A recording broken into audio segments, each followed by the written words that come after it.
1908 में रशिया के साइबेरियन जंगल में एक जोरदार धमाका हुआ जिसकी इंटेंसिटी 185 एटॉमिक बॉम्ब्स जितनी ताकतवर थी।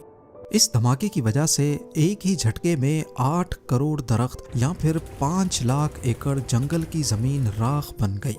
मगर जब साइंटिस्ट वहां पहुंचे तो किसी किस्म का कोई क्रेटर नहीं मिला।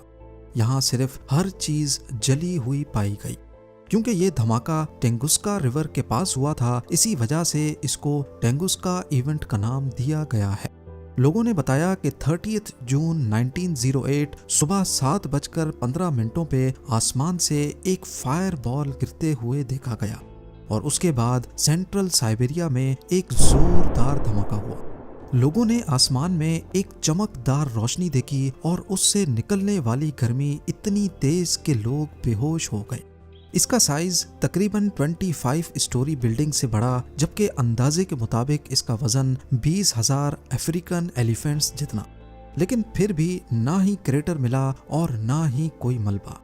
रशिया ने पहली साइंटिफिक टीम साइट पे 1927 में भेजी, यानी इस वाक़े के 19 सालों के बाद। रिमोट एरिया और मुश्किल रास्तों की वजह से उन्हें वहां पहुंचने में कई साल लग गए। वहां पहुंचकर जो उन्होंने देखा वो काफी हैरान कुन था। पेड़ सर्कल में फ्लैट हो चुके थे, जैसे किसी ने ऊपर से धमाका किया हो, मगर सेंटर में पेड़ सीधे खड़े थे बिना ब्रांचेस के। सालों से लोग थ्योरीज दे रहे हैं। सबसे ज्यादा मानी जाने वाली थ्योरी ये है कि ये एक एस्ट्रॉइड था जो हवा में ही फट गया। दूसरी थ्योरी ये है कि ये एक आइस कॉमेट था जो पूरी तरह से वेपोराइज हो गया। कुछ लोग कहते हैं कि ये रशियन एटॉमिक एक्सपेरिमेंट भी हो सकता है। ये जो भी था उसने जमीन को हिट नहीं किया बल्कि हवा में ही फट गया। साइंटिस्ट्स इस फिनोमेनन को एयर बस्ट कहते हैं, यानी ये जमीन तक पहुंचा ही नहीं और उससे पहले ही हीट और प्रेशर की वजह से फट गया। इसीलिए कोई गड़ा या क्रेटर नहीं बन सका।